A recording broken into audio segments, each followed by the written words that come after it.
Hello, welcome. Hopefully you guys are here for VR Chicago meetup. Right? So you can wave. Yes? Cool. Alright, so hi, my name is Matt Ryan. I'm the organizer of this event. I'm the Chief Technology Officer of that company back there called Untitled Chapter, and the Untitled Chapter President of the VRAR Association. Show of hands if you've never been here before. We got a couple. Alright, cool. Just so you guys know about this event is primarily for all of you. Whatever your next step is you're trying to do in VR, if you just want to try it for the first time, that's cool. We've got demonstrations over there, demonstrations over here. Get your head into something and actually try it, because I'll be the first person to tell you that 2 hours of watching videos and listening to people like us talk is not compared to 5 minutes of headset. You'll learn more just experiencing it than ever. This is a monthly event. We've been doing it for a little over 2 years now. The whole point of this event is to help anybody who wants to actually use virtual reality or augmented reality take whatever their next step is towards using it. So if it's just trying something cool, if it's meeting a developer, great. If it's finding a company that's using the technology, we're going to bring them here every single month. This is what we do here. That said, we have to thank our sponsors who help us organize the event and make things run smooth and make sure it all works. So I'm going to start with Bundle AR. With John. Do you want me to just going to say hello and I'll play the video? That's how we're going to do this thing? I'm stood up, yeah. Hello, everybody. Welcome. Well, hang on. You got to talk to the microphone or the camera. Hello, everybody. I'm going to speak very shortly because I'm just going to play our company video where we think showing you some augmented reality use cases might be helpful, and certainly come back and visit us in the back of the room later on. Thank you.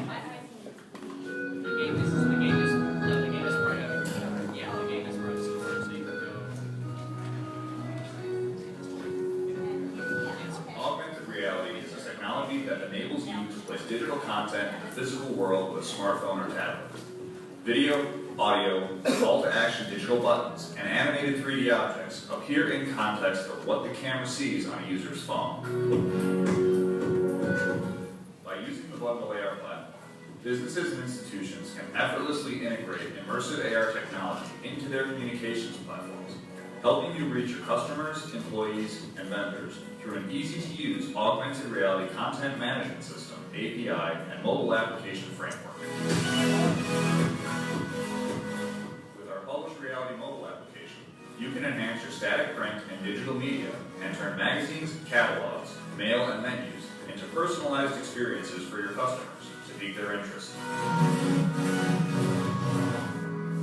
Using campus reality, visitors can immerse themselves in AR tours with location-based digital guides to help navigate and inform them about the campus.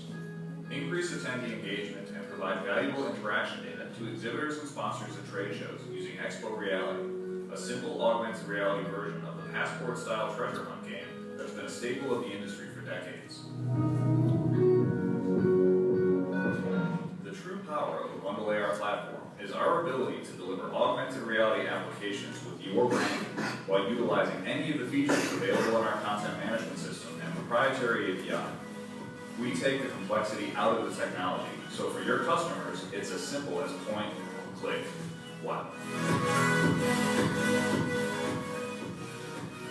By using branded AR applications for Bundle AR, companies and institutions such as Procter & Gamble, Arizona State University, the DuSable Museum of African American History, and Asa Abloy have elevated their relationships with trade show attendees, prospective students, museum visitors, and customers.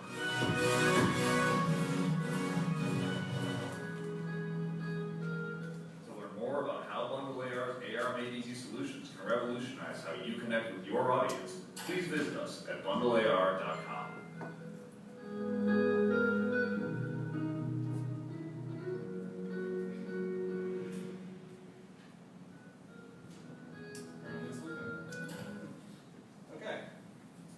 All right.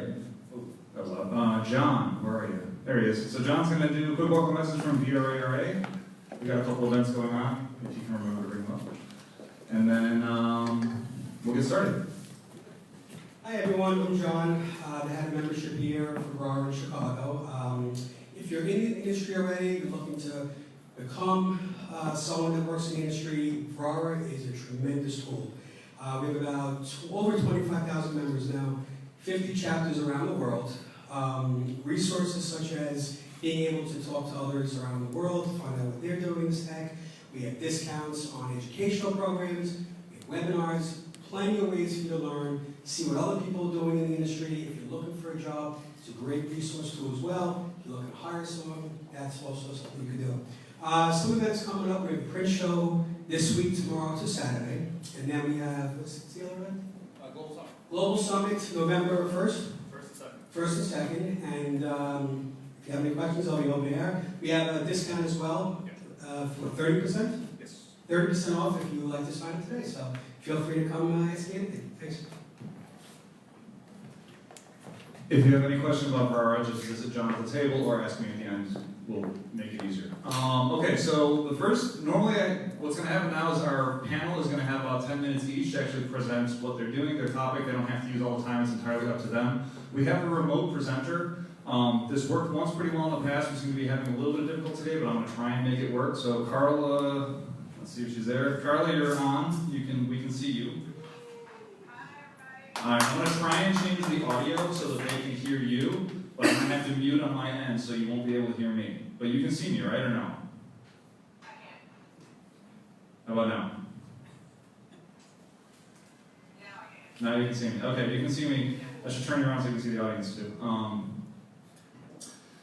Actually, we're live on Facebook. If you want to see them, you can look there. Okay, so I'm going to try and set the audio to go through the room, but I'm going to have to mute here, otherwise it might not work. So let me give us a couple seconds to give this a shot, and then I'll see if I can swap the camera too.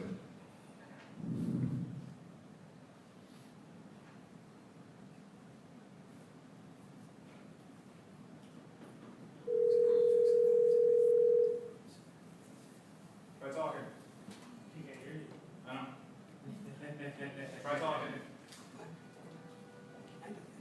They can't hear you. Okay. Hang on, it's not working. Give me a second. I gotta try. Okay. Now I got it. Hi. Hi.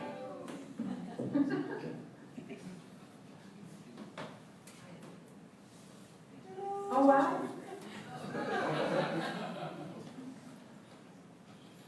All right, Carla, so you're good to go. You got about 10 minutes. Just talk about what you've done, what you're doing, and then we'll see how we can make this work for the panel a little bit, but you should be able to hear us through. It seems to be working now, so go for it. Everyone can see you, even if you can't see them, they can hear you too. All right. Good evening, everybody. I'm Carla Bond. I'm here in the great state of Maryland. I'm a firefighter paramedic by trade, and I am the founder of Upskill VR. And what we do is we take CPR, your traditional CPR training, and we have taken it to virtual reality.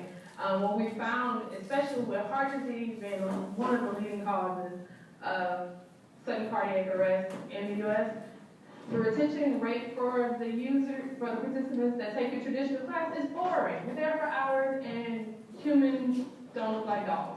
And that's essentially what you're being trained to do, is do these life-saving skills on a doll. So what we do, once we put you in the virtual reality headset, you're fully immersed in the immersive environment. So you have to make decisions. You have to see if the scene is safe. You have the person is looking back at you, and then they collapse, and then the scenario continues to go. The next steps that we're doing this remotely as well, so I can be here in Maryland, and you guys can be there in Chicago, and we can still get you trained up. So what we would do, we would send you out a headset, and we would get you trained up the same way as if we were right there with you. So hopefully the retention rate, by doing it this way, it will increase. The studies have shown that in virtual reality, with it being such an immersive environment, instead of the retention rate for the first year being at 18%, it goes up to 47% after the first year. So we're just looking to increase those numbers. Do you want to talk a little bit about your background and how you got into this and how this came up? So a few years ago, I got dispatched to a call where a nurse, according to her, she had been a nurse for 23 years. And What's going on? All right, hang on a second. The HDMI cut out. okay, Oh, there we go. You're back. we're good to go? Okay. So she, ultimately, she panicked when her son collapsed, and she didn't perform CPR on him. And that one call bothered me for years. After being active duty in the military, I started off in law enforcement. I was a police officer for 2 years, and I've been a paramedic ever since. That bothered me more than anything that I had ever experienced on being active duty, and that's what provoked me to start looking at other ways of dealing with the emotions that come with doing CPR, because there are certain calls that I even as a first responder, I'm taken aback by. Even though I do this for a living, there are some calls that it's just I'm taken aback by. And I can only imagine for somebody who's never done this and it's a loved one, how they feel. So we treat it like a flight simulator done for pilots. We want you to feel scared. We want you to be nervous. We want you to feel anxious prior to you, in the event, heaven forbid, you ever have to perform the CPR on somebody, so you can get the feedback in the headset. So that's the time to fail. That's the time to let us, so you can know, and then we can know, so we can guide you through those emotions that come with it. So.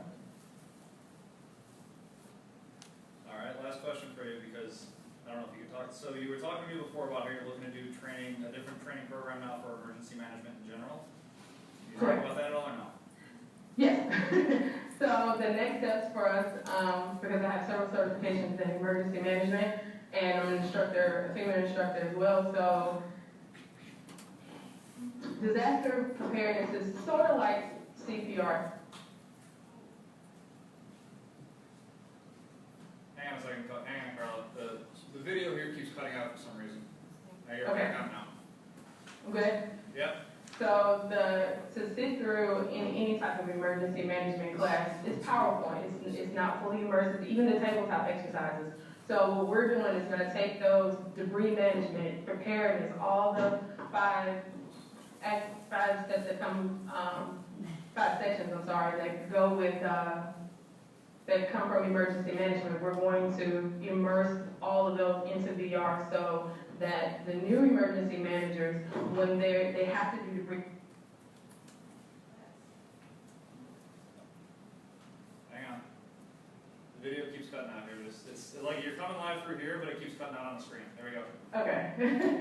So in the event that an emergency happens and they have to go into planning mode, they have to, especially if they're brand new, they've already had at least some experience with being able to see the environment that they're walking into, because we've done it in virtual reality with them versus just a piece of paper.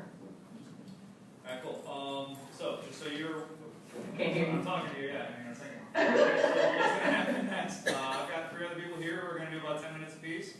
Okay. If you want to mute yourself, I'll keep the mic open so you can hear that, please.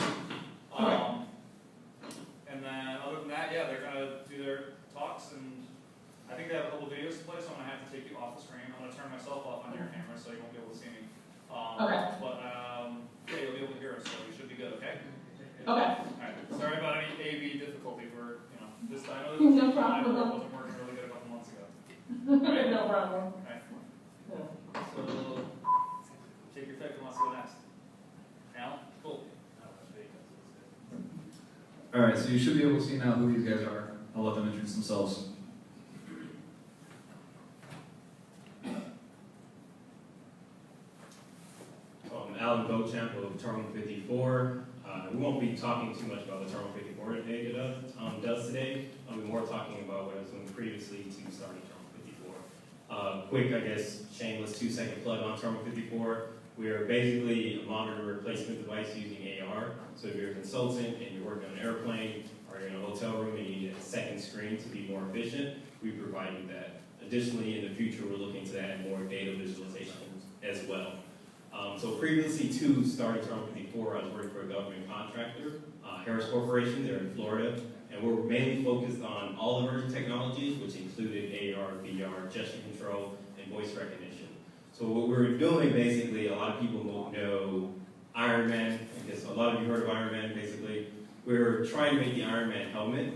We call it the Halo helmet because it's more natural to, like, I don't know if anyone ever played Halo, but the actual helmet that the soldiers wear in Halo is what we were trying to build because we were working with soldiers, Navy SEALs, Green Berets to figure out better ways to have them have better situational awareness while on the battlefield. So that kind of sectioned into 3 sections. One was, so pure situational awareness, like you're on the battlefield, you have a buddy that gets shot, you're able to, so today they have these tablets like that can triangulate a gunshot from a different position. So we were saying, instead of having to look down at that tablet, you look at an AR device and it'll show you exactly where that person is, and you'll be able to see waypoints as well. The other thing was a maintenance and training. So maintenance and training is big in the military space because you want every soldier to be able to either fix something going wrong with, like, let's say a tank, or for example that we used a lot was switching between different SATCOMs and talking to different satellites.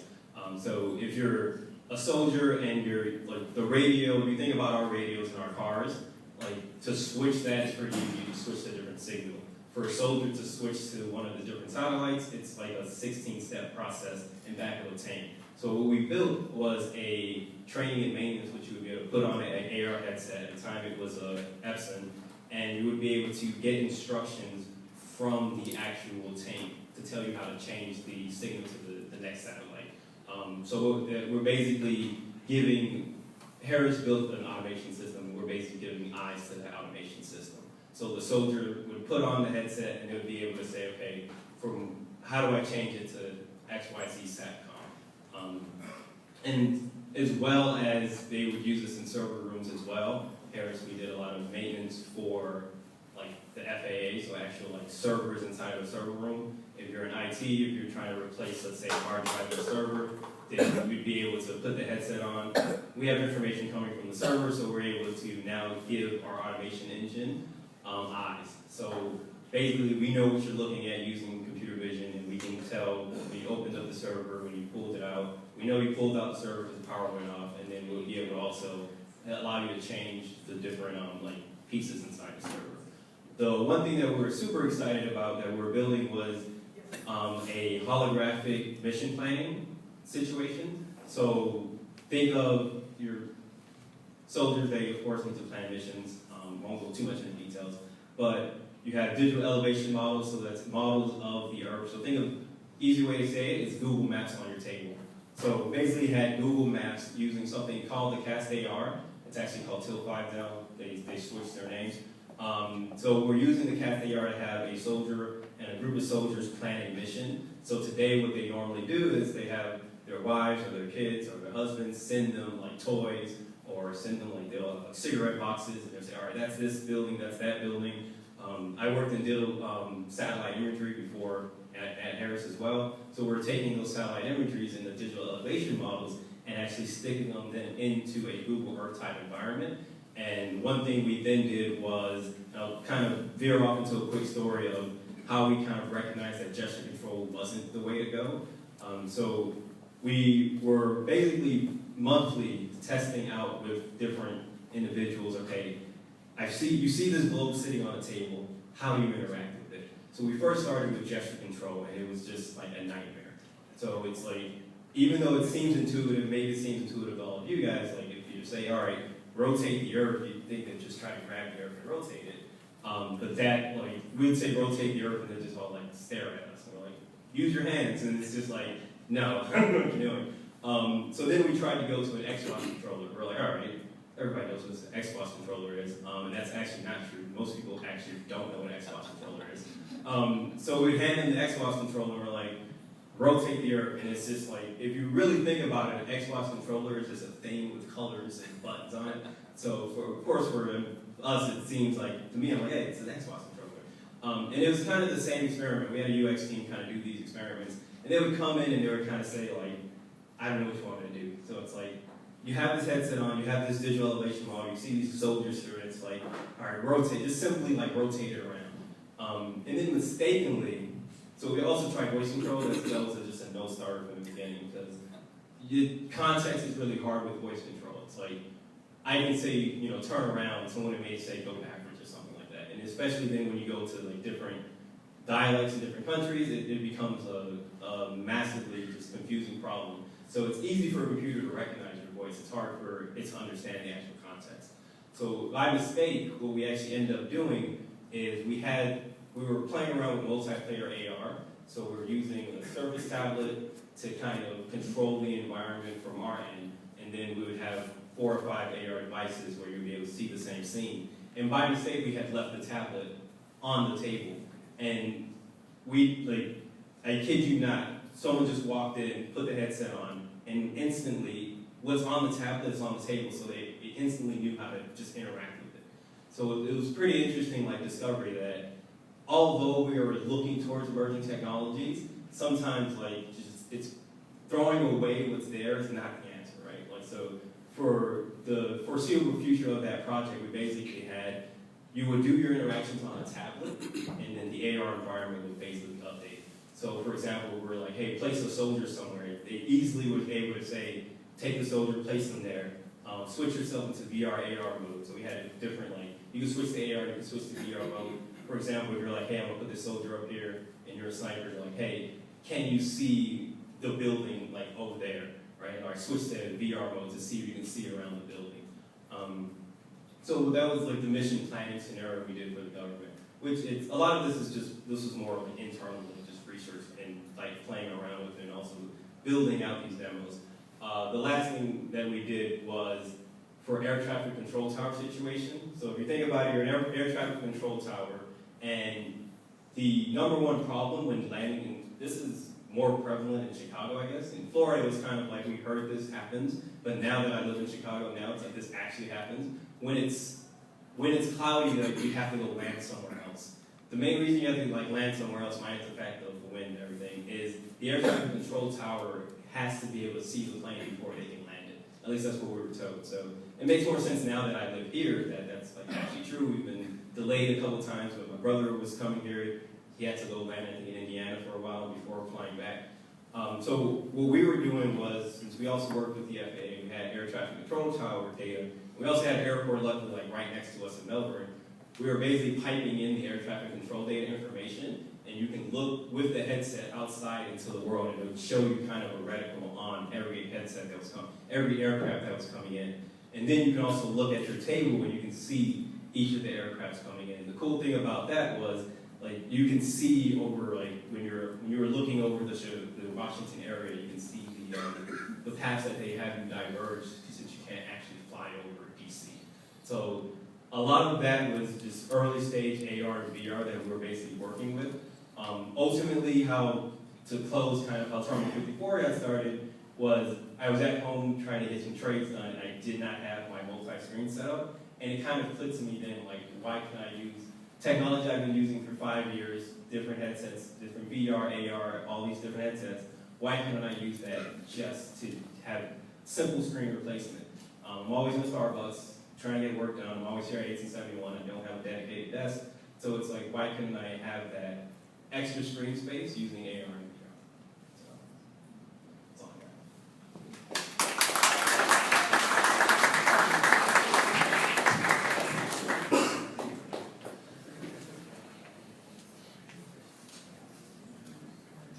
So next we have Thomas Brady from the Homeland Security Training Institute. Come on up. What's that? You want the video first? Yeah, I'll throw it out.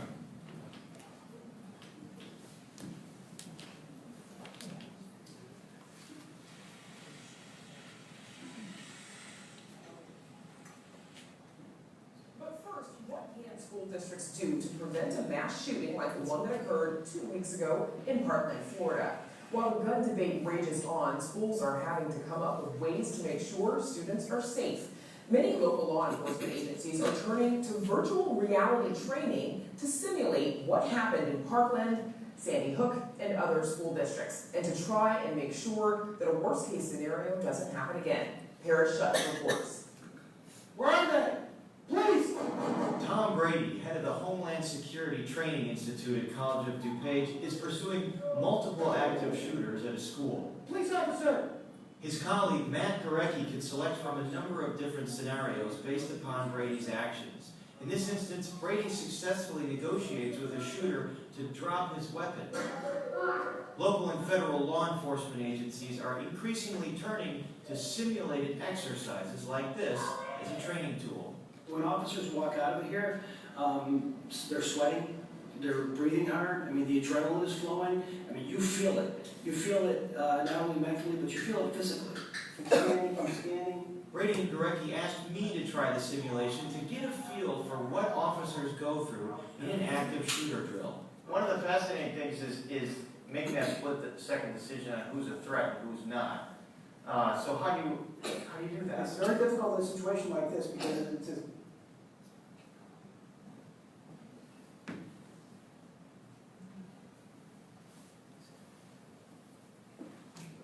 While Washington remains stuck, schools are focusing on stepped-up law enforcement training and other ways of trying to prevent a mass shooting. Many local school districts are taking it upon themselves to improve safety by changing design and building features on their campuses. Robin Randall is a principal with Leggett Architects. Her firm is working with dozens of school districts to design buildings in a way that would prevent an active shooter from entering. We can design safer buildings, and that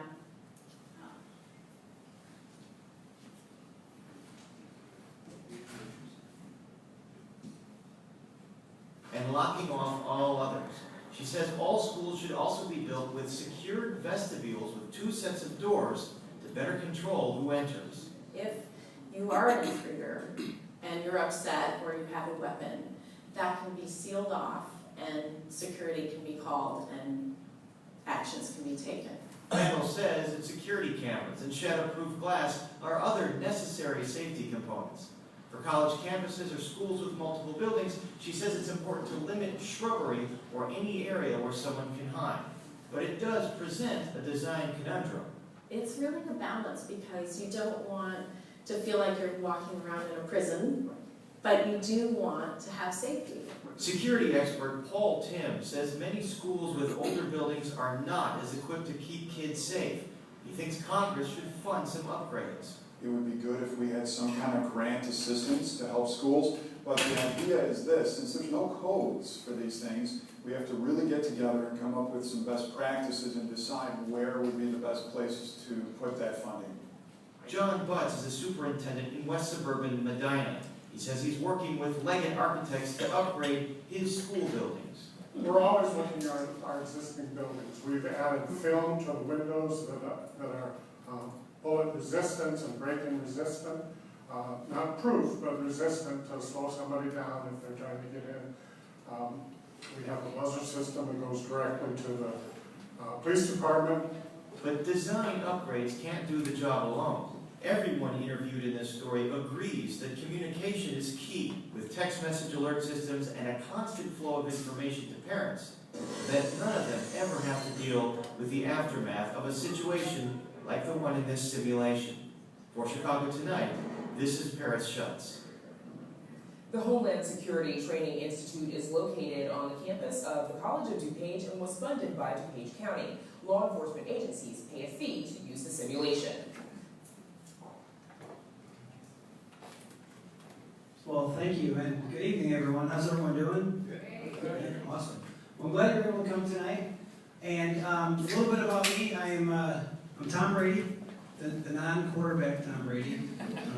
We get mixed up all the time, so I wanted to throw that out there. I am the Associate Dean for the Homeland Security Training Institute at the College of DuPage. Has anyone here been on the campus of the College of DuPage? Oh, good. So, I'm the Associate Dean, and I run their Homeland Security Training Institute. I spent 26 years in federal law enforcement, and I retired, and I came to the College of DuPage to build their Homeland Security Training Institute. It didn't exist before I got there. Now it's become one of the biggest programs at the college. We have 2 Homeland Security buildings.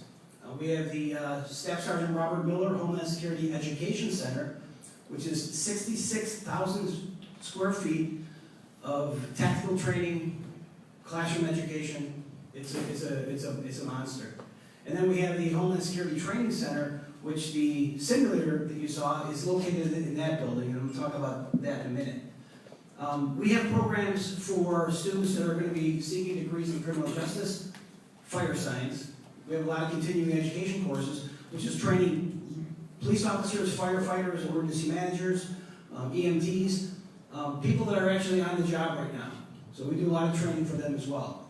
And we do a lot of training for civilians, for citizens. And I'm going to talk about that from the context of the virtual reality and how important it is with the simulator. The story they did here was just a couple weeks after the Parkland shooting, and we get a lot of, when something happens in the country, we do a lot of media. They come out, I come downtown, I do a lot of, the local media. And so if you see me on TV, it's generally not a good thing, because I'm kind of the standby person for if there's a mass shooting or a mass casualty attack, something like that. The important part of what we do is the training of police officers to be able to respond and to be able to actually train in a lifelike condition that they're going to face when they're on the street. And how do you do that? We have a live fire range on campus where they can shoot live fire ammunition. And one of our simulators is built for that. I'm going to talk about 3 simulators we have because that's kind of the virtual reality part of this. If you're in law enforcement, and you've been in law enforcement, you will hear the word the FATS machine. The FATS machine is the old-time, first-generation, single-screen simulator. I worked on that when I worked here in Chicago as a federal agent. And it's just a single screen, and it's pretty old-fashioned. It doesn't do what the new ones do. That's the Vertra that you saw in there is the Vertra V300. That's the most advanced decision-making simulator made anywhere in the world, the largest. Police officers are basically dropped in the scenario. They're dropped into the middle of the scenario. They have screens surrounding them. It's all the same size as they are. So they and their partner have to work through these scenarios to make the right decisions. And that's important because when they're on the street, they're going to have to make the right decisions. We have active shooters at schools. We have active shooters at workplaces. We have domestic violence situations. We have DUI stops going bad. We have stalker situations. We have anything that a police officer is going to react to on the street, we have that in the simulator. It's a surround sound. There's 5 screens.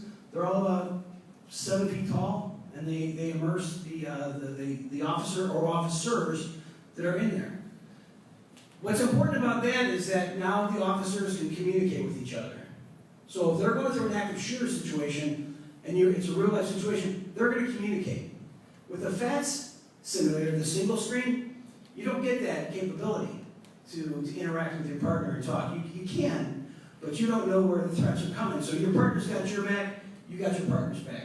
That's what adds to the Vertra simulator. One of our simulators is also a live fire simulator. So we have a single screen that you can put on the range and you can put down in front of our backstop where all the rounds go. And they interact in a scenario. They can get in a squad car, drive down to the screen, get out and interact in a scenario. Just like they would on the street. The thing is, if they have to deal with somebody on the screen, they can shoot live fire ammunition right through the screen. And basically then it's heavy paper, so then we replace the paper after about 1,000 rounds. There isn't a lot of training they can do shooting like that with live ammunition. So that advances our training going from the Vertra, going from the single screen to the Vertra, and then going out on the range and actually using their service firearm. We can pump in sound into the Vertra, any type of sound, dogs barking, music, thunder, anything like that, that actually will overload the senses. And we can also have when they're finished, we do a debrief with them. And I'm not kidding when I say that they come off of that thing and they are physically shook. They are physically shook when they come out of that virtual simulator. So it replicates the adrenaline that they're going to have on the street. It's really important for police training. You have to replicate what it's going to be like them physically when they respond to something on the street. So they come off and we debrief them. We talk to them. Well, how did you think you did? What did you see? We talk to them. How many shots did you take? Oftentimes an officer, if they're in a shooting situation, they won't know. They won't know. The officer will say, I don't know, maybe I shot twice. No, you shot 8 times in the scenario. Because they're solely focused, they're laser focused on handling the situation that they have to handle. So we talked to them. What did you think you did well? What could you have done better? Did you make a mistake? If you made a mistake, that's where you make the mistake in the simulator. They have to use good de-escalation techniques. So we have them talk to the people on the screen. If I'm working the simulator, I can make good things happen if they use good verbal commands. And if they're not making good verbal commands, I can make things go really, really, really, really bad for them. So I have the capability of doing that. But it's based upon what they do and how the scene responds to them. I can have people on the screen talk to them and say certain things. I can have an officer and this person that's on the screen having a conversation. And we do that all the time. So they'll actually ask questions. I can have the person on the screen answer. I can have the person on the screen ask the officer questions. So I can do a lot of things that are different than the single screen simulator where you don't have that capability. So at the Homeland Security Training Institute, we have really embraced virtual reality. I truly believe that it is the difference maker for law enforcement in the future. And it's going to continue to be. You look at some of the products here. I mean, the technology is just rapidly improving. And we are going to definitely continue to buy into that at the College of DuPage so we can train officers to do the best job they can when they're on the street. Thank you very much.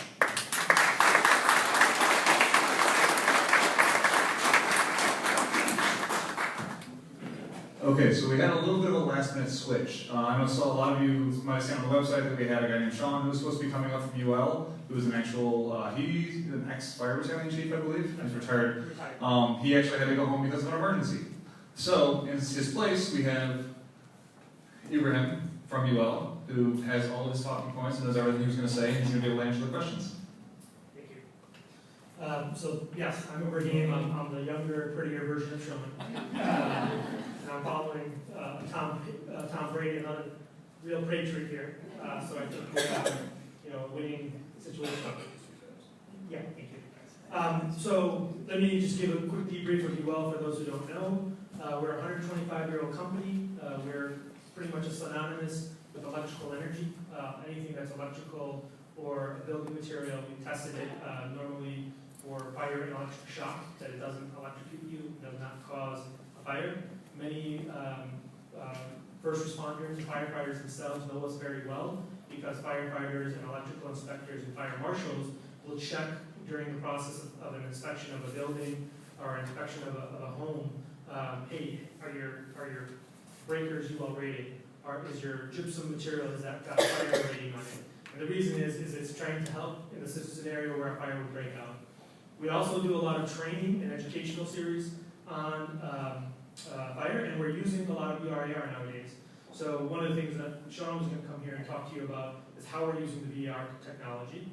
On my end, just to give you a little background, I have the consumer technology division. A lot of the companies that are making these products are my customers. They do the product safety testing with us. They do a lot of wireless and EMC testing. So I know a lot of the device makers and the people who are working within those companies to try to make the product onto the market. And there's a lot of, obviously, pressures with that to try to help them get through their regulatory compliance. And now that we've become users as well in our business, one of the things that we did for any of you that stepped up and tried the campaign we have here, it's called Close Before You Doze. And Close Before You Doze was an educational campaign that we kicked off last year. That program was to educate the public on the difference when you have a bedroom door closed versus a bedroom door open overnight. And if a fire breaks out in a home, let's say in the living room or by the kitchen, the difference it can make for you as a citizen of the life and death scenario that having just the door closed allows you.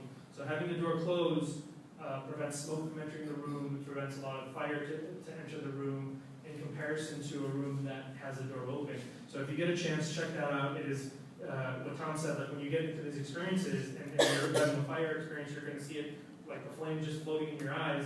You're going to feel the heat even though there's no heat around you. So I really believe that this is an amazing technology. It's going to change the way we all live and operate. And on other fronts, what UL is doing is that we're using this for things like this UL Explore Labs. This is our educational program for students, for grade school through kind of middle school. And we're starting to take some of the experiences that we have and doing modules of training on fire safety or on electrical system safety, products that kids may know about or environments that they know about, and putting that in a virtual environment. So there's a lot of work being done, not only with our fire safety research guys, but also with our advisory and outreach group that are really just doing things for the benefit of the public and helping them. Now I'm going to talk through some of Sean's points and share with you his perspective. Just to give you a little background on Sean, he was 30 years with the Fire Department of Cleveland. He works for UL now, and he's a retired battalion chief, so he has been in many real-life scenarios of firefighting, and this is his perspective of where VR and AR and mixed reality equipment can do for that environment. Number one thing he said is that the number one thing that faces the fire service is the increasing number of cancer cases. So I don't know necessarily what solutions could be there in the VR, AR. I just want to tickle your brain a little bit about what's on the minds of firefighters. So the number of cancer cases involved with firefighters, especially young firefighters, has increased. You know, the makeup of a home is very different than the makeup of the home in the 50s and 60s. Lots of plastics, lots of hydrocarbons that come off the products, and if a firefighter goes into that environment, they have to have the right respirator type of equipment. They need alternative methods to train, which reduce the members' exposure to harmful toxins. Live fire testing is important, but it's not the only avenue, is what he was writing to me as well. Within the Firefighter Safety Research Institute that UL has, they are getting a greater understanding of training for fires. They're using theatrical smoke, and they're starting to look at VR products and how they can use that. Actually today, I don't know if you saw in the news, there was one thing that I saw down in Alabama, in Madison, Alabama, there's a fire chief who's put together a product that is to train actually basic people on, you know, what happens when you have a fire that's like an oil fire by your stove, or a electrical fire by your plugged-in piece of equipment. So it's a VR experience that's going on there, and so those kind of things are starting to emerge in the fire service. One of the challenges for the firefighters is the claims that can occur from content makers about the replication of the environment, whether it really will feel and be like a real fire environment. So there needs to be some reality there, because the heat of a fire is so immense, it's very hard to replicate that.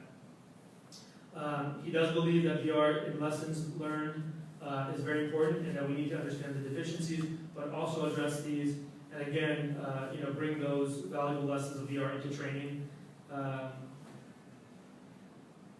And he said that he's seen some success in non-fire training. For example, fire forensic training can possibly be a good tool, but it has to be accurate and based on current research.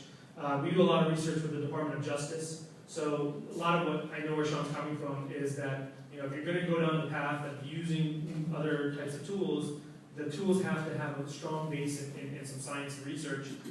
So if the content's being developed for a VR simulation or an augmented reality situation, it really needs to have a lot of robust rigor behind it to convince the fire service that this is the right kind of tool for them to train. Similar to what I think, Tom, you're doing for the police and the military. That kind of environment needs to be built out. Maybe some of the educational institutes in America will take that first step in that area.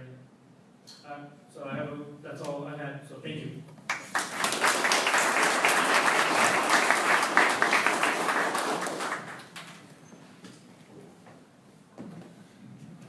Okay, so now the fun part.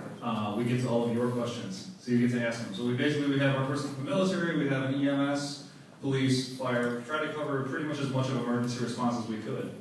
I got a couple of microphones for people who are going to be walking around. If you have a question, the main thing is please try to talk into the microphones so that mainly so Carla can hear you, and we are also actually streaming this live so that can hear you guys. Yeah, you want up? Okay, all right. Each of you has a microphone at your chair. And then you got one up there already? Is that one? Yeah. Bigger. I'm gonna try and get Carl wired back in here. So Carl, hopefully you can still hear me in a second. I apologize again for any issues we've been having. It's okay. So just be aware that you can hear us hopefully, and they can hear you. And they can see you as well, even if you want to turn me.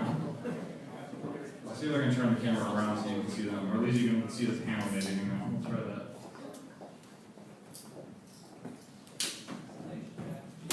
One over there. We've split the room in half. Good.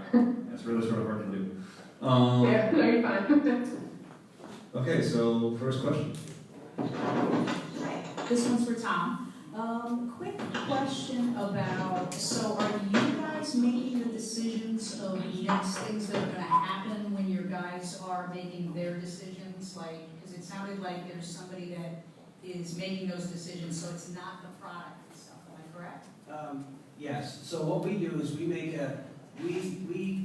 look at what decision the officer is making. And then we use the simulation in that respect. So we can either make it, if someone's using good verbal commands, they're doing a great job, they're de-escalating, we want them to win. We want them to, so I can make the person comply. That's what I mean, so you're somewhere kind of making those next. Yeah, if you saw the video that they showed, my partner was at the control panel of that. So you're in the same room, it's a gigantic room. We built a room just for that simulator to fit into, so it's pretty ginormous. And we do have a control panel, so we actually load these scenarios in, and it could go any different ways, depending on how the officer handles it.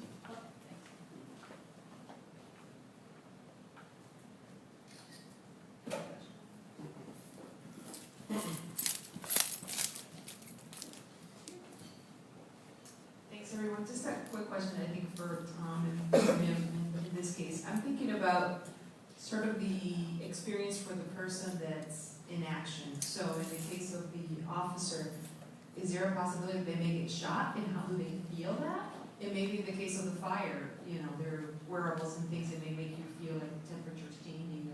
So are you guys taking that into consideration? Yes, so we have different accessories with our simulator. One of them is what I call the negative reinforcement tool. And what they'll do is they'll wear that on their belt, and if they are shot in the scenario, they get shocked.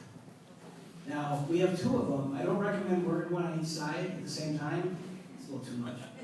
But one thing we can do is we can't control how hard they get shot, but we can control how long they get shot. And the longest would be 2 seconds. Now, if anyone's ever been shot, 2 seconds is like an eternity. Because usually it's like, but they feel it. And what it does is it puts in their mind to stay in the fight.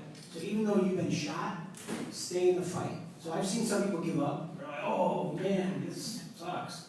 And I've seen some people ignore it, and I think the machine's broken. I'm like, did you feel it when you did that? They're like, yeah, I felt it, but I stayed in the fight. And that's really what we want to project in them. Yeah, and I think for anybody who works at UL, 2-second shot is a normal day. We do it so that you don't get shot.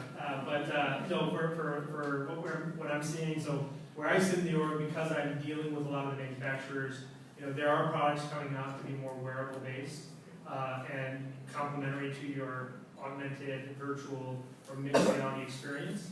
I think a lot of it will actually start in the military world, and then whether it's going to move to a commercial/consumer world, some of these products are very high-end and very expensive, at least for the time being, and eventually it'll make its way through.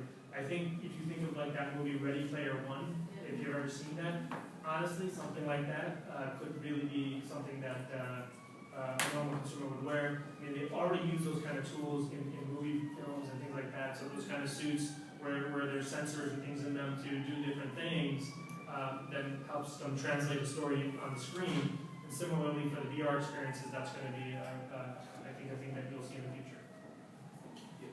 One more thing, on the sports side, they do that already today a lot as well. I was at CES at the beginning of the year, and there are a lot of full body suits that do a lot of vibrations. So yeah, on the sports side, it's really big. So, Alan, a question for you. Your product, your technology allows someone who's in the military to see a second screen and have more data coming in while they're in action performing a job, or can you describe a little bit more about your product? Firearm 54 is not military based. I worked for a government contractor doing military work. My product today is more focused on consultants, trader, anyone that's traveling and they need a secondary screen to be more efficient. So you're 35 to 40% more efficient with a secondary screen. For the military side, we had a few examples where they were like, oh, can I just get a bigger screen? But we're more focused on like 3D environments and true AR for the military. Okay, thanks. Hi, I would like like to first thank everyone. It was a great panel, and I just moved to Chicago, so would like to be part of the meetup. We are doing a lot of work with drones and first-time response, and also outdoor GPS-based, outdoor accurate, AR. Trying actually, not that accurate yet. I was wondering if you guys have ever done a project. I saw on the video that you have some drone solutions. Can you please just give us a little detail? And if you do also have, I know you wouldn't, but maybe you might for real cases, not for training. Yeah, great. Thank you. I'll just read up. So UL being an independent third-party company, we work with manufacturers who want to bring their product to the market. First of all, I should say, welcome to Chicago. Welcome. It's a good place to be. But yeah, getting back to the drone thing, UL certifies drones. We certify them for electric shock and fire, that they don't have a battery issue, that they don't explode on your kitchen table. And then we do work with the manufacturers if they want certain types of testing done. In the specific case of a test program that we're working on with them for AR, VR, actually that hasn't come up. I know that we've done a number of depth sensor cameras and the reliability of those cameras. A lot of those are used in robots, autonomous, and in these kind of VR, AR environments. But no, not to what you just described. You haven't done an AR camera of the drones showing augmented reality on a tablet or anything? Yeah, because we're not developing the product or the software, we would help a company that wanted to do that to test their product for various needs. But just generally speaking, it hasn't come up yet. Thank you.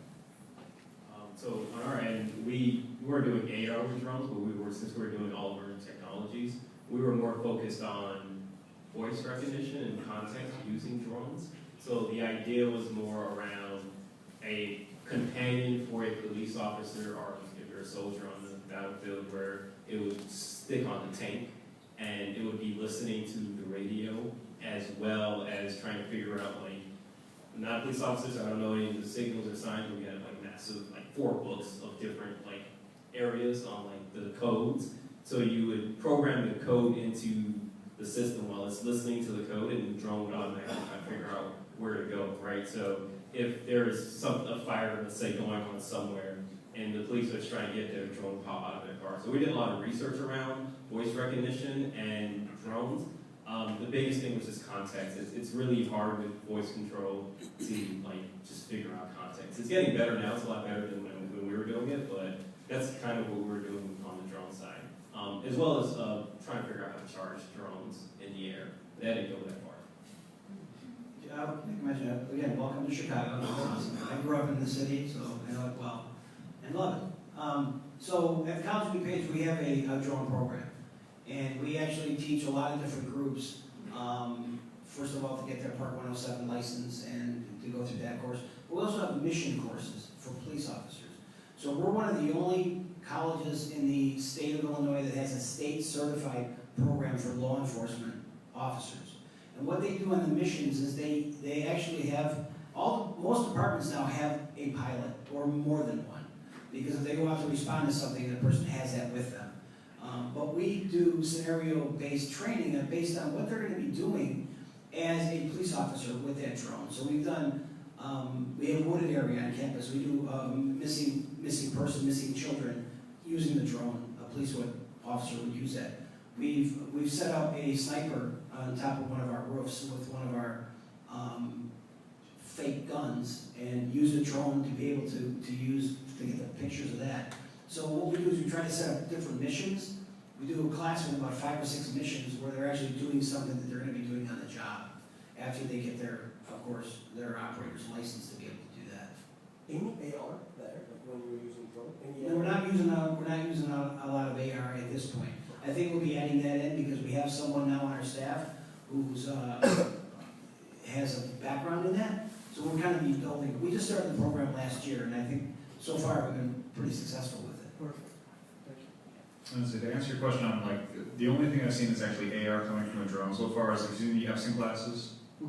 That's about the only. That's the closest I've seen doing anything live AR from a drone itself, and it's basically just projecting a video image within a field of view. So it's not really.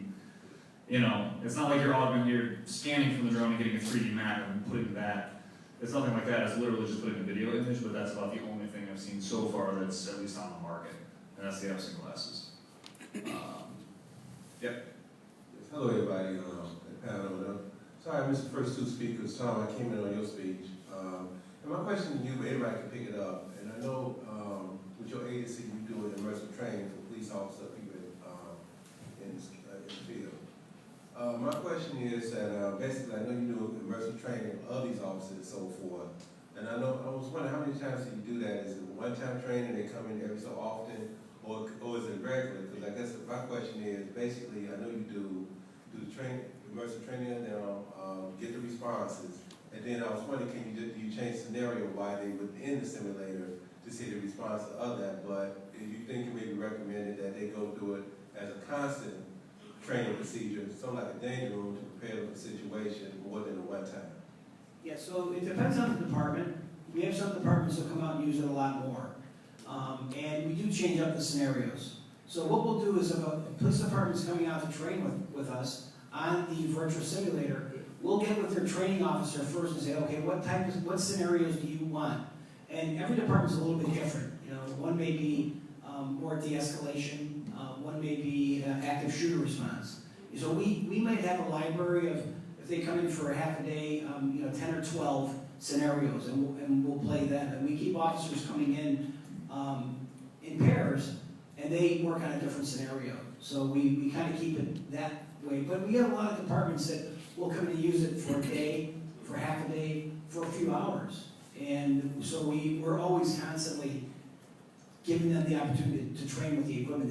They absolutely love, and I really mean love, that equipment. They come out of there, they're like, because they're used to some really not very technical stuff, you know. They come out of there, they're like, holy mackerel, they're kind of woozy from the experience. So we try to do it as much as we can, and we have a lot of departments coming in to use it. Right, my thing is that you respect to use it when maybe sometime in the future may become standardized.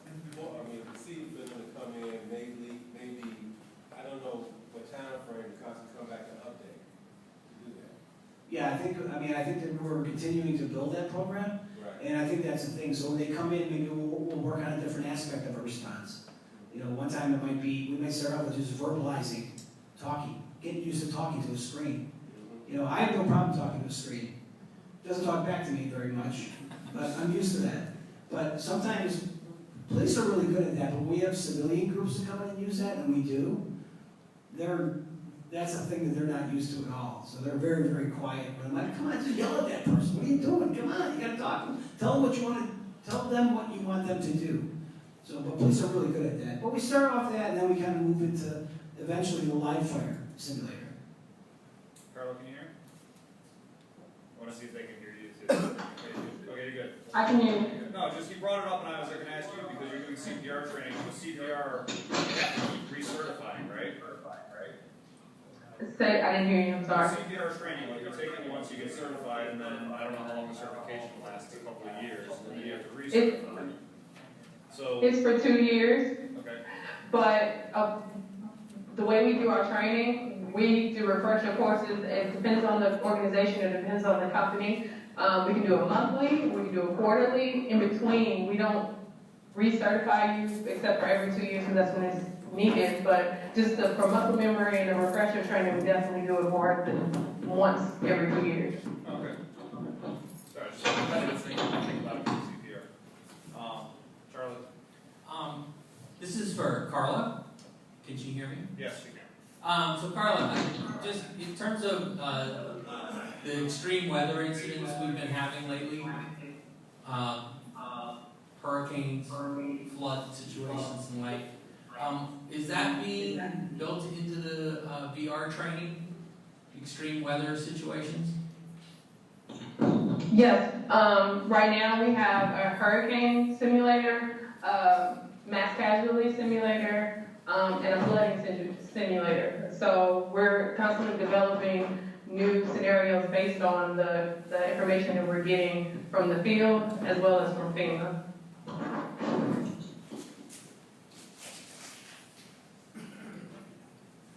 So a question for Carla. I was wondering, with the training that you do through FEMA, is it a training that is brought down to like state or local levels, or is it just at the federal level? It's mainly for the state level. We don't operate through the state, but we get information that we utilize in creating the scenarios that we use in VR from our state and as well as federal. But we're not governed by either. I hope I'm answering your question. Yep, so I also have a question for Carla. You mentioned the retention rate improved from 18 to 40, I think 3%. Do you also have any additional numbers such as the accuracy of CPR increased by maybe 23% as a result of being immersed when training? So from our data that we have from the clients that we're currently servicing right now, their initial scenario retention from their first quarterly was about 25%. 6 months after that, it was in the single digits. So we presented them with the VR option the second year, and at the first quarterly mark, it was about 48%. The people that remember at the 2-year mark, it was about 88%. Hello, my question's for Tom Abraham. I was wondering how often you have to change and upgrade your facilities to ensure that the products you're using are the most technologically relevant to what the market has to offer. Well, we bring in new scenarios on our simulators all the time.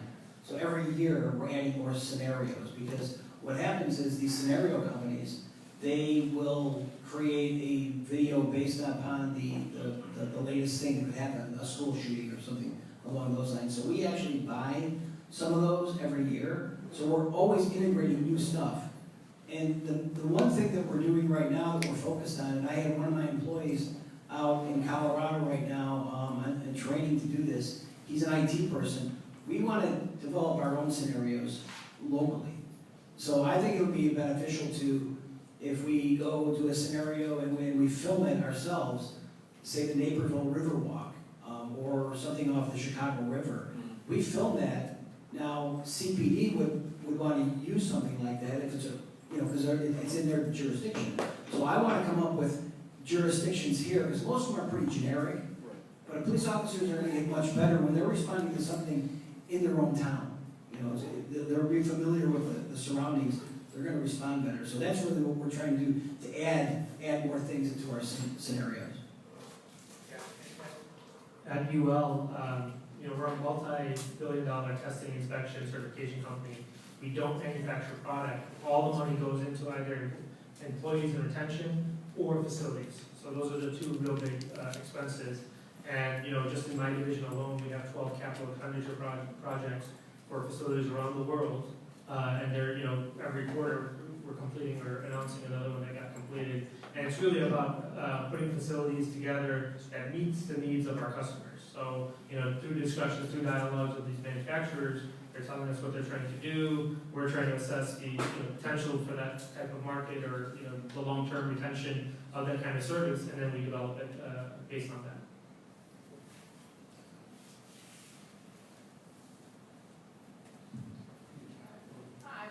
Hang on, I want her to be able to hear you. So my first question is for Mr. Brady. Is it affordable to come to these simulations if you're just a civilian and not a student at the university? So, how do we do that? Well, we have concealed carry classes that we offer at the college. We're one of the few programs in the state that actually uses a simulator with our program. So when civilians come in, if they're part of that class, they will get at least 2 hours of simulations, because we have concealed carry scenarios. So we want to add that into our program, and it's been very successful for us. And this is for anybody that's here, that's in the room. If you wanted to come out to COD to try it, you're all more than welcome. Maybe not at the same time, but you're all more than welcome, because we have a lot of civilian groups that come on campus, and we run them through we have groups that are like chambers of commerce, just different groups. And we're always bringing them in because we want them to feel, we want civilians to feel what it's like to be in the shoes of a police officer and thinking about the decisions that they have to make on a daily basis. It's really, really powerful. Some people think, well, yeah, it's, you know, kind of easy to respond. It's not. It's difficult, you know. So sometimes that puts them in the place of a police officer. They can have a better understanding for the work that they do. But it depends. If it's part of a class, the person will pay for the class and it will be included. If they wanted to come out, they can and try it with a group, or just come out and try it. That's no cost. Oh, there's no cost? For that. That's what Abraham said. Hey, I'll see if we can arrange one from the association actually to set up a time to go out there, so we'll talk about that after. Or area field trip, that'll be fun. Help facilitate that. Another question, and I hope you're able to answer, is I believe you said that you guys purchase scenarios. Is it from a third party? Is it the same third party company, or do you use multiple? We use multiple. There are some that, it depends on the simulator. Each simulator has its own scenarios. We just got one for one of our simulators just the other day, about 40 new scenarios. Now we get those because we bought their equipment. So I'm a lifetime scenario getter guy. I get them for forever. And that's a really good thing for us because we're always adding things in there. There's a lot of church shooting things in that new one. There's a lot of more recent events. The scenarios for Virtua are very, very expensive. Virtua, that's that one that they showed on the news segment. Very expensive because you're filming one thing. You have a tripod with like 5 cameras on it because there's 5 screens. So it's really, really, it's more expensive. But we try to keep adding those in every year, as many as we can. The other simulators are cheaper, but they're all different manufacturers of the scenarios. Just a quick question for you too, Tom.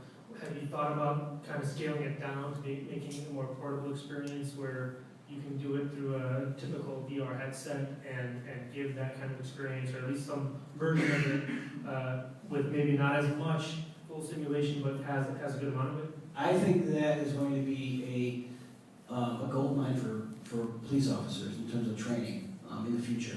I mean, I've seen all the technology here. I'm familiar with Oculus. I'm familiar with some of these things there. And they are starting to make them now for police officers. You don't have to have the same space. Space is always a premium if you're at a college. It's always a premium. If you're using the headsets, you're going to have a much smaller space. But the world can be big that they're in. So I definitely see that. And that's why I'm glad I came here tonight to talk to some of the people who did that type of work with the goggles. Just out of curiosity for the audience here, how many of you have been in VR and actually played any sort of shooter game in VR? Like Robo Recall or Super Hot or any one of those games where you're surrounded and you're playing? Yeah, okay, so real quick show of hands, who hasn't been? Okay, you have to try it, because again, you know, like the thing he's talking about where he's saying, you don't realize how immersed into it you get. I mean, I've smashed my ceiling, I've smashed walls. No joke, I actually broke my finger playing a game.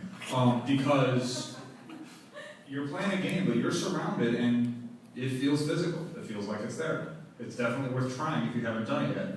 Do you have any besides Pavlov? Yes, Robo Recall. You got that on the Quest? It's on the Quest. Okay, so if you haven't tried one ever, we can actually try one when we get done with the panel up here. Just, you know, everybody else stay clear. So there's this facility in Skokie called Mass VR, and it's a gaming facility where people can do Call of Duty type of first-person shooter games. And what they do is they map out the facility within the headset, and they have that virtual reality overlay, and it's synced up together. I was wondering if you'd be able to do a similar thing with what you're doing at the College of DuPage or not. I think we will be, because now we have a lot more of VR and AR in our STEM program. We have a new dean of STEM, and they're doing a lot of that type of work. So I think we're moving forward with our programs and doing a lot more of things like that. That's a little bit out of my world, because that's more of the students that are going through those programs.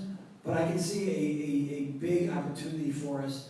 I mean, from my perspective, I can see it. Law enforcement would be valuable to be able to go through a location, a house, or whatever it may be, that they don't know what's around the corner. And if they're going through with they have an arrest warrant, or trying to find someone, or trying to find a fugitive. The Vertra simulator that you saw on the news segment, there's only a few of those in the Chicago area. There's less than 10 of them in the Chicago area. So there's a couple of federal agencies that have them. We have one. Up in Glenview, they have a couple, but there's not that many of them. So I think from our perspective, I would love to see more of the stuff that you're talking about for law enforcement. Just real quick note, I don't know, did you notice one of the developers from SVR was actually in the room a few minutes ago? But yeah, I don't see him now, he must have left. But also, MassVR, just the history of it, actually evolved out of being a police training simulator. That's what they were going to do first. So. Yeah, I was going to say, just kind of thinking through these scenarios and things like that. You know, me and my movie genres topic. Okay, has anyone ever seen the movie from 2009? It's got Bruce Willis in it. It's called. It's basically he has an avatar that's robotic, and then he sits in a VR simulator inside his home. You know, drawing a blank on the name. No, everyone's in a simulator. No, yeah, everyone's in a simulator. The whole movie is that you're in a simulator. You live in a VR world. And your avatar goes out and Surrogate, that's the name of the movie, Surrogate. And so, yeah, go if any of you are travelers and you go into China and you go into Taiwan, just look at, and Japan's having their trade show coming up in December, just look at the proliferation of robotics. It is becoming massive. And robotics tied with VR is coming very quickly. So just keep an eye on that. Next question.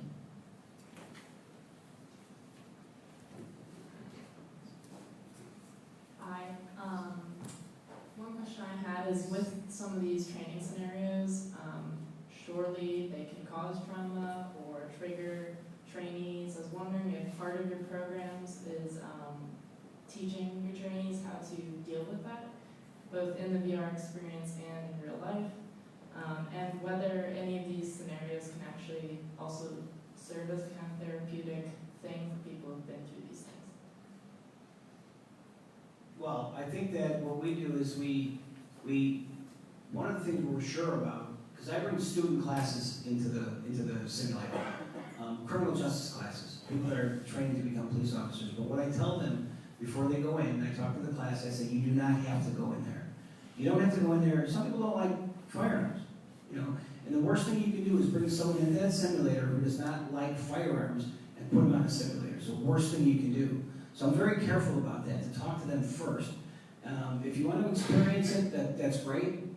But keep in mind that it's real life stuff. There's foul language. It could get very violent. There's a lot of things that, you know, some people say, I don't want that. I don't want to experience that. Because it could have an impact on you. You know, like I said, when I see officers coming out of there, they're physically changed with what they've done. I mean, they're physically changed in a way that their adrenaline's flowing. You know, so they're out of breath, their heart's pounding out of their chest. I mean, it's just like a real life situation. That sometimes is too much for other people. So I'm very, very careful about that. When I bring outside groups and say, I tell them before we go in, you don't have to go in and beyond that just because all of your classmates are doing it. You make the decision. If you don't want to do it, that's cool. Don't do it. You can sit there and watch, or you can stay out. So you got to be careful about it. It's really powerful technology. So I'm very, very careful about that. And for other people, it is therapeutic because they're working through and making a decision. And that's what it's all about. It's like thinking. It's using critical thinking skills and making decisions. And that's very therapeutic for a lot of people that are in that profession. Does that answer your question? I think also I'm wondering for people who do these scenarios and don't know the kind of impact it's going to have on them, do you offer resources or direct them towards like somewhere they can get the support they need? Or? I mean, we haven't had that situation, and I think that's one of the reasons why we try to do that up front before they go in there. We try to do that and talk to them ahead of time. Explain to them what it is. If you just want to watch one, cool. You know, sitting down watching is like literally like watching a movie. It's different when you step on that stage and you go into that almost an octagon. There's only, you know, it's partly an octagon. But you go in there and it's different when you're in there than it is when you're sitting watching it. So a different perspective.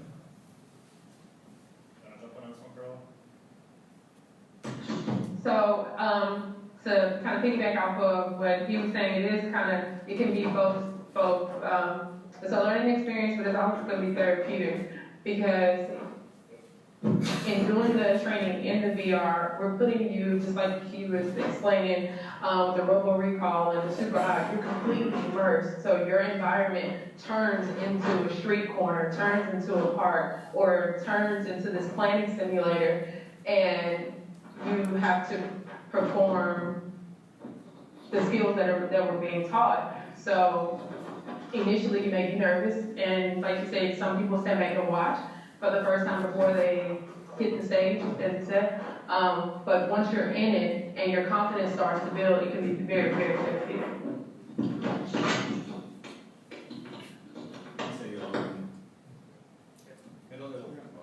One thing, like when we were working in the military space, like, we didn't like VR.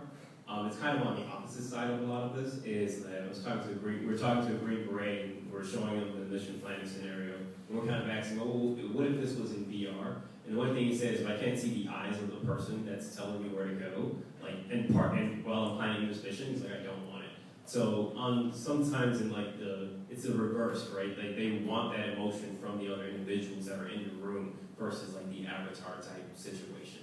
So it's just an interesting thing, because we're kind of like, oh, we can just put everyone in a VR world, and for at least that situation with mission planning, they're like, this is the last thing we want you to do. So because we need to be able to see each other's eyes and see our expressions when we talk about what we're getting ready to do, for example. Real quick ad for anyone else that can look this stuff up. There's a VR content creator called Nani De La Pena. If you ever want to look somebody up who's done a lot when it comes to traumatic situations and putting people in VR. One of the experiences that she did, which I think it was at CES a couple of years ago, but basically she just puts you on a street corner and you're walking down the street and there's a little kid and you kind of know that, you know, she's very good at creating content where it draws your attention where you want it to go. And basically a bomb goes off. And the whole point is to kind of teach people, hey, this is what it's like in some of these places where terrorism is a big thing. And it's shocking. It really affects you, and you know the whole point of that experience is to get people to understand this is what happens. Like, this is the visualization. It really sucks you in. Yeah, I would say it's definitely traumatic if you didn't know that was coming. Even when you do know that it's coming, it's really sort of shocking and it hits you really hard. It's pretty well known that VR can cause trauma at this point. And so content creators are being very cautious about it, and they are thinking about it. It's definitely something that comes up a lot when people are creating content, because you do get immersed. You do have a physical response to what you experience in VR. And so, yeah, that's definitely one of the things that, you know, in certain situations, obviously police, fire, military, EMS, to a certain degree, you're training to be put in a traumatic situation so that when you're put in that situation in real life, you respond like you should. You know, that's part of the whole point of that kind of training. But at the same time, again, for a civilian to go through it, it might not necessarily be expected, or, yeah, it could probably cause some problems afterwards, potentially, if there's questions back there. What was the name you just said of the lady? Nani De La Pena.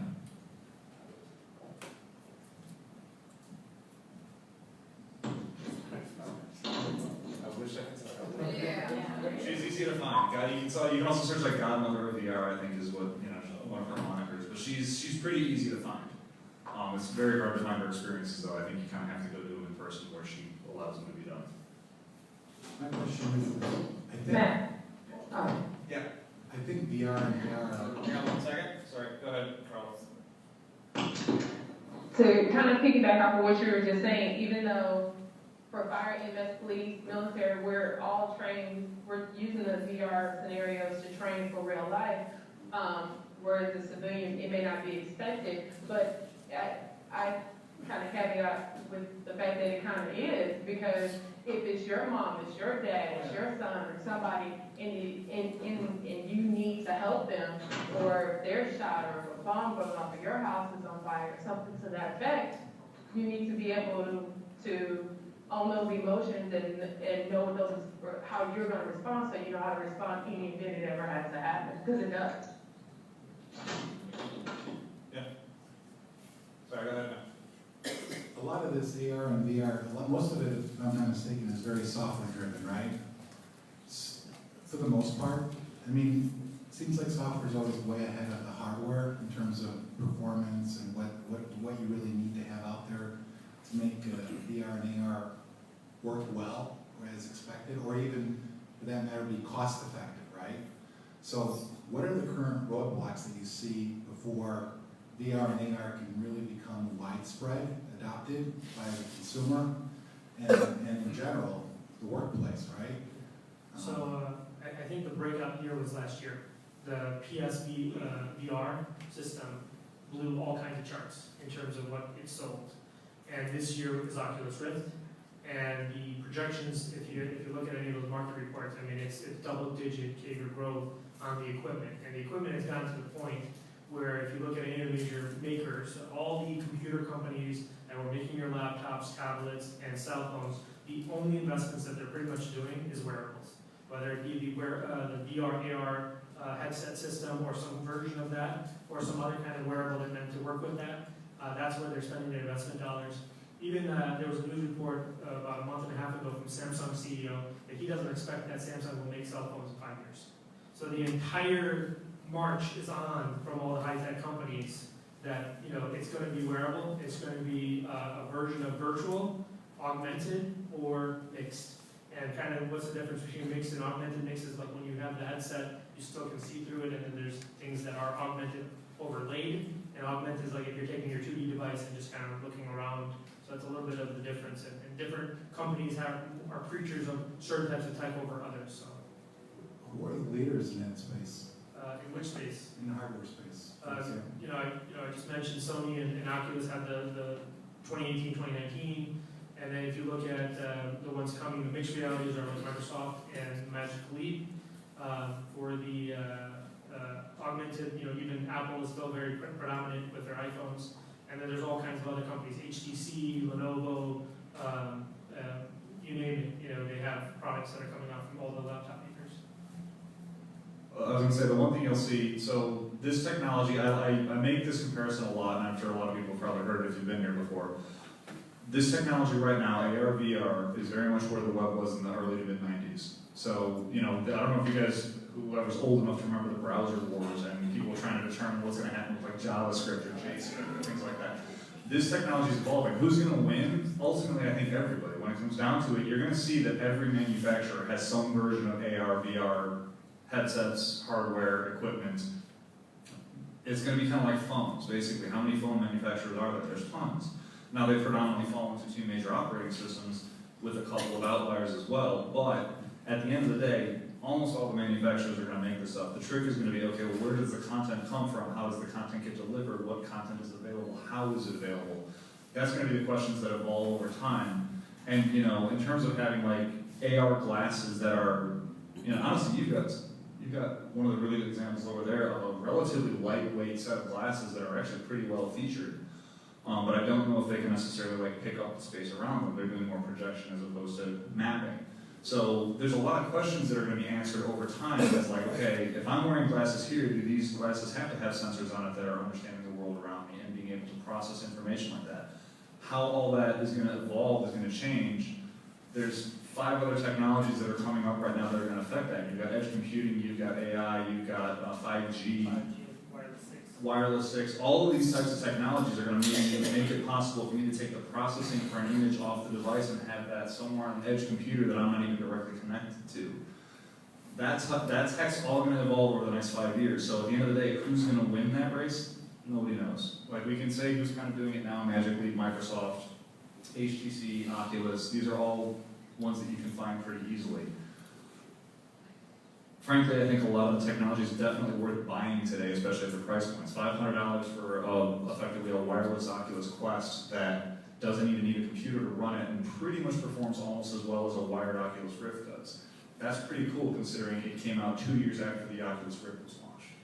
So, yeah, that's what I'm going to let Alan jump in, I guess. So I would say there are kind of a couple of things. So on one side, the optics are hard, but they're getting there. So one thing that has shifted this year is a lot of the optics and lens makers, such as Loomis, like one of the headsets I have, Wave Optics, they've transitioned to a model where they're no longer working directly with customers, but they're working with manufacturing firms to manufacture their optics. So what that's going to cause is, one, the optic price to go down, and it's also going to force the manufacturers to mass produce these optics and sell them. So now the optics makers they're being backed by a lot of these bigger manufacturing firms that are making the optics.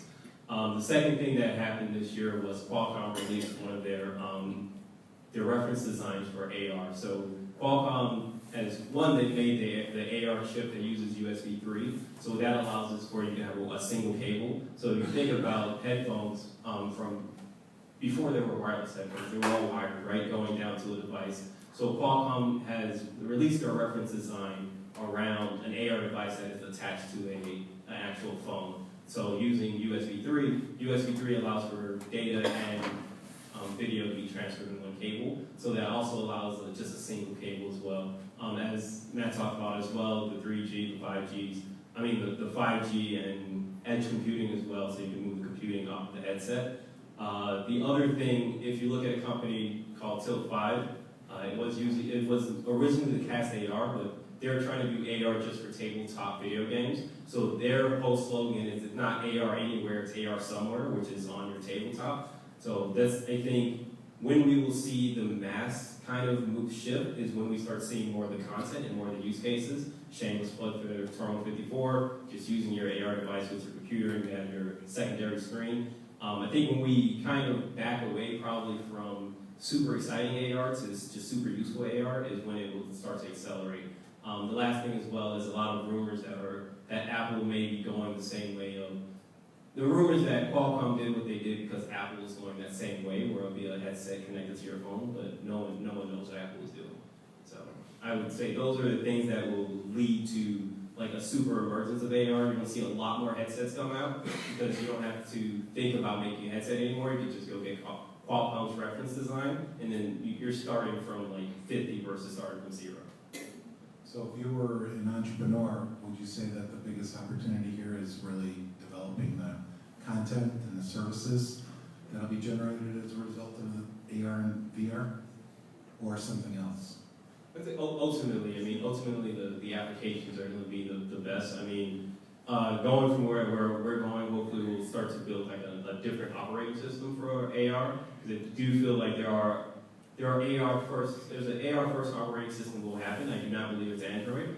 This is my opinion. A lot of people are using Android now because it's free and you can easily place it on any device. But I think in the future, of course, you're going to have your big players like your Microsofts and your Apples, of course. But the application would be able to go on any device, right? So of course software is always the rule in that case. The company, for example, ODG, before they went out of business, one of the big things is that they were able to they had probably the best hardware, I would say, on the market at the time, but they didn't have a lot of software on it. So it's hard to demo an AR headset if you don't have anything to demo it with, right? Right. So it's sort of like back in the 90s when the web browser wars were taking place. The big thing was who can develop a web page, right? And now it's like AR, VR is there, but who can develop the best? Yeah, but we have a template for that. So first of all, to answer your question, what do I think is the best bet towards how to really be an entrepreneur in this industry? Well, I'm co-founder of that company back there. So yes, enterprise content management for augmented reality, I think that's a really good play right now. Frankly, because no one else is doing it, or no one else is really doing it well as far as I've seen. Shameless plug, obviously, because we think we're doing it well. But I've got a 20-year background in content management, so it makes sense that one of the first things that I saw as a problem is the fact that, okay, AR is not a one-time thing. It's going to be a continuous delivery. It's going to require enterprise scale, not just, hey, I want an app that can make a game show up here, or here, or here. You're going to want to be having new technology that can come, basically the system has to be able to evolve as the new technology capabilities come out with it. So yeah, I think that's a really good play, and I think creating content, if you're a content creator now, you're pretty much a web developer in 1995. You're going to be really sought after for a long time because there's not enough of them. Plain and simple. Like AR content right now, if you're a content creator, there are plenty of people looking for your services, probably more than there are content creators out there. Again, I think much like web developers, that's going to level up after a while. And it's not going to necessarily just be who are the content creators. It's going to be, okay, well, who can deliver services that make the content useful and make the content more and more useful over time. In terms of the glasses, yeah, Apple, who knows what Apple's doing, honestly. But that said, when it comes to like AR glasses like this, there are some physics problems that really have to get solved before this can become consumer tech. And, you know, there's people working on them, but it's going to take some time. So I would say right now, yeah, you know, services and software and content creation are probably really good plays if you want to get into this space. Thank you. I would also say one thing, I guess if you're young in your entrepreneurial type sense, is recognizing the understanding of like the artist side and the software side. So like my father would always say, like, go outside and like look around the world and solve more problems than we can solve right now. So in the AR world, like being outside and being able to understand what's going on outside and just looking around will be able to solve a lot of the problems that we're dealing with now in the AR world. I had a group of interns, the first thing I told them to do was like, go walk around this campus and everything you do, like meticulously write it down. If you touch a doorknob, write down how your hand is turning. If you're pointing at something, like, what is your elbow doing? Because all of that will matter, and it won't just be software, right? It's easy to write software. The interaction side is extremely hard. I'll say one last thing, sorry, just real quick, because you brought it up about the concept of an operating system designed for AR. Now, again, I don't want to speak for Magic Leap because I don't work for them, but I have heard somebody from Magic Leap who basically said, you know, everyone kind of thinks the glasses is their product. It's not. Their product's the operating system. The glasses is just the way you see it. And, you know, that's kind of a different way to think about it. If you think about, like, there was all this hype around these glasses coming out, and it's going to be this cool thing, and, you know, some of us were a little let down when we finally saw it the first time. But if you think about the fact that they're designing an operating system around effectively the computer knowing where you are, being able to map your space, being able to recognize what you were in, and deliver content to you in that context. That's kind of a neat idea for an operating system, and frankly, that's what's going to have to happen if AR is really going to be as useful as it can be. So, is there someone else back there with a question? Yep. I had a question. I think you guys have already been talking about it to a great degree, but I'm very interested in the content creation domain. Currently, I'm taking classes focused on the development of content, and I wanted to know from the emergency response perspective, what's your biggest request in terms of content creation or things that are not quite there yet, but you wish were there? Are there any participants who say, oh, this isn't realistic enough for me, or is there data about scenarios such as hurricanes and other environmental factors that you wish were more realistic and that proves to be a challenge for the software or the content creators at this present time? So I'll say from my perspective, being part of a company that does safety as a mission, you know, there are a lot of products that surprise you when you find out how much damage they can do to you. You know, even something as simple as a cell phone, something like a portable generator, something like a energy storage for your residential system. You know, there's a need there to kind of really educate consumers as they walk through these environments when things go awry with that kind of product, what that's like. You know, there are times where you'll hear the stories of somebody charging their phone, keeping it close to their pillow, and it killed them because it blew up overnight while it was charging. We'll hear the stories of the portable generator, the carbon monoxide was emitting so much carbon monoxide, especially after hurricanes and tornadoes, and it's killing the entire family overnight. And energy storage and the immensity of a fire when it's a large battery system. So those kind of things, when I think about VR and the way I would like to see it be used and educate the masses, that's a particular area that's more to do with public safety. So from my side, that's just kind of making sure people are aware, they understand why products go through a third party to get tested and certified, and that's kind of the way I would look at it. I will add a little bit to that in terms of what I've seen. I think content is the key for what we do. Content is the key. And departments will train on things that are happening the most right now in this country. The police departments all train on the active shooter scenarios. The active shooter at a school, namely that one, is like the number one, what they're training on right now, because it reflects our society right now. So whatever is going on in our society, that's what police officers are training for. And those are different because the active shooters scenarios are a little bit longer. You know, they can go up to 5 minutes. I mean, you're in there for quite a bit of time. Because you may have one active shooter, you may have multiple active shooters. We have the same thing with an active shooter at a theater. We have one that's you know, highly immersive in terms of being in that environment. And that's longer, you know, because you have more than one officer going through that scenario. It's just not an officer going through that by themselves. It's a partner. Because what are you going to be doing when you're out on the street? You're going to be with a partner. You're going to be responding to something with a partner. So those are really important. And right now, from my perspective at the college, those are the things that police are training on. And I wish there was more. I wish there was more content. I mean, the reality is I wish there was more. But we can only buy what's available. And while there are some new ones every year, that's why we want to create some of our own. You know, we want to create our own because I've written about 30 different scenarios myself. I can't film them, I don't know how to do any of that stuff, but we have people at the college that can do that. And as I said, one of my employees is out in Colorado training to do that right now. And I think that'll be important because I know what police officers want to train with, what type of scenarios, because we work with them. So the more content we can provide, the better training all first responders are going to get, all of them. And so it's not just one group, it's all of them. So that's from my perspective. Just to add on that, so with the simulations that you were showing, they were mostly video.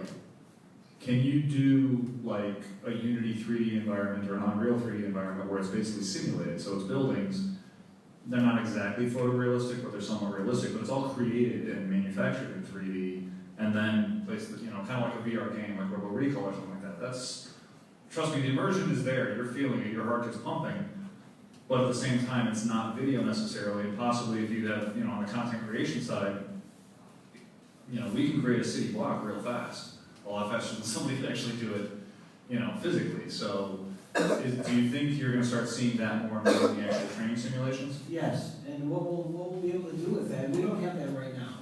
Right now, all of our simulators are video based. But it's what's around those things that we can create the reality. And we do we'll actually do physical things to make that into a different environment, you know, an indoor location, an outdoor location.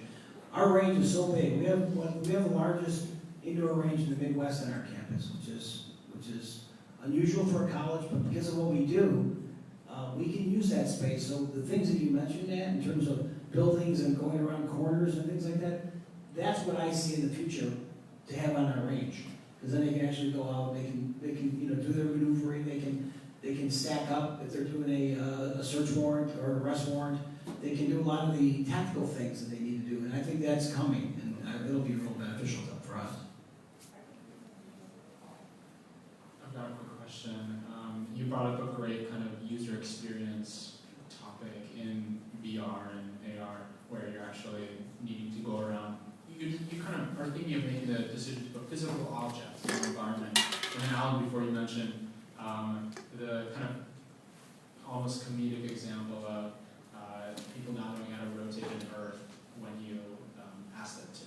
What are other kind of vivid examples? Oftentimes these are industries and areas that are sometimes like lives are on the line in these training environments. What have you seen? Are there any examples to touch on that? Touch on like just interaction wise? Yeah, with AR interesting environments? interaction examples. Yeah. The one thing I did saw was interesting, but I don't know if it's like useful, was the demo where in order, I probably did this as well, in order to walk in a straight line, they have you walk curved. So, so in VR, right, like when you're immersed and you're, to kind of have like, you can have a room, like let's say a quarter of the size like this, but it feels like you've walked probably two laps around a track. And basically what they have you do is you walk it's like a slight curve, and then it makes it seem as if you're walking forward. So that's one thing I've seen in the UX side that I thought was pretty interesting. Because I didn't actually believe it at first, but when I actually tried it, I was like, hey, actually, I was just basically walking in a circle. So that's one thing that's interesting. No, yeah, the one I've seen, it's a 20-foot circle. So if you think about it, a 20-foot circle is really not that much, but when you have a headset on, they tell you the training that you do is basically just keep your left hand on the wall and just walk. You'll walk 2.5 miles thinking you're walking straight because you don't, your brain is trained on what you're seeing. So even though you will know, hey, I'm walking around a 20-foot circle, I can just feel the wall, but it feels, it's enough of that's a big enough curve that the wall feels flat and it will feel like you're walking straight. And you'll just keep walking, and they'll let you keep walking basically until you say, okay, I'm done. And what's cool now is they can actually track the distance, and it's like, yeah, I think you can do a couple of miles before you're like, okay, fine.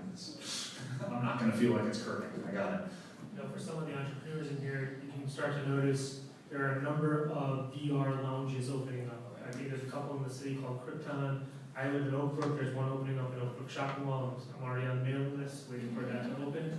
But if you haven't really gone through an immersion experience, maybe try for the first one, and maybe this will scar you. But walk the plank.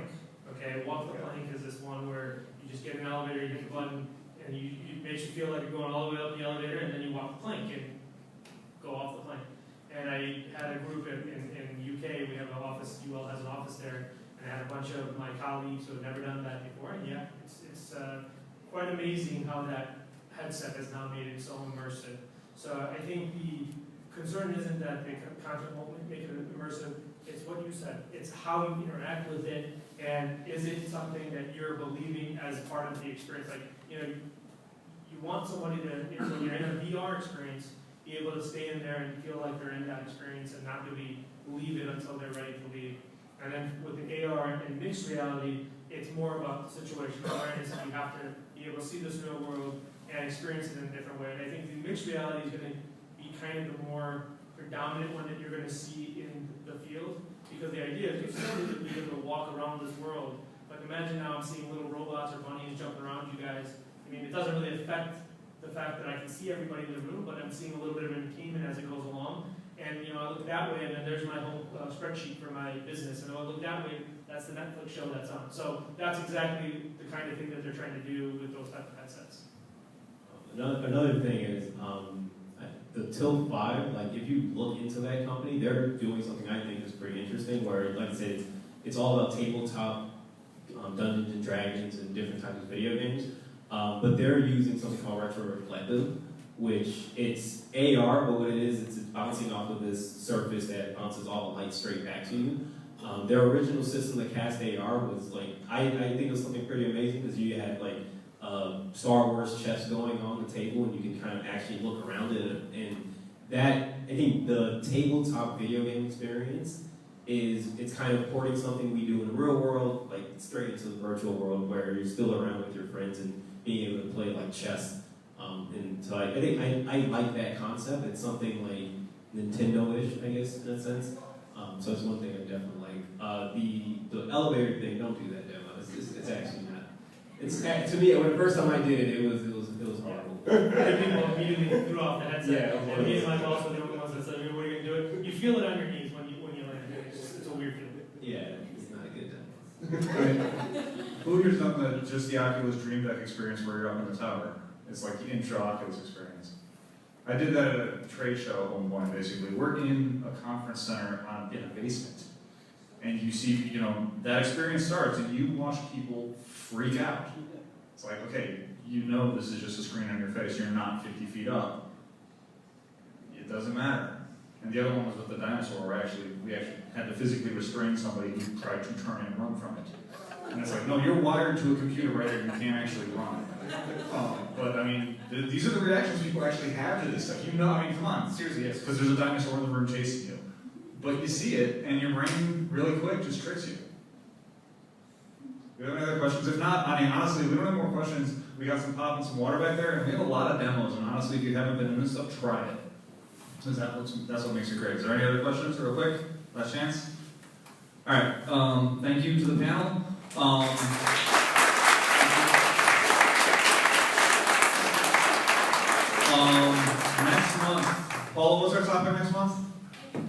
Our topic next month is education, so that should be a good one. I know we got Kelly Page coming, who's a real big thought leader on that. As John mentioned, a lot of us are going to be at the print show. If you want to go to the print show, if you're in that industry, if you're just trying to look around, VRARA is going to have a booth there. There's going to be a bunch of demos in that booth, and we can also get you into the exhibit floor for free.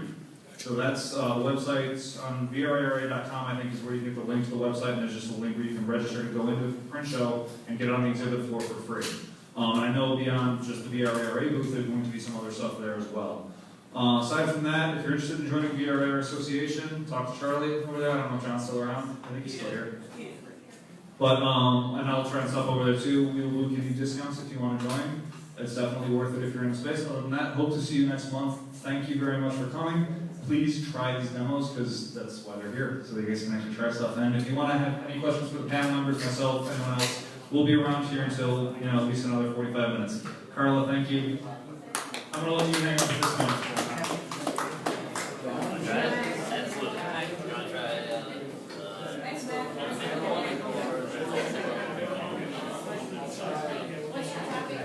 Yeah, you can. The meeting's on right now, so by all means, please. Sure.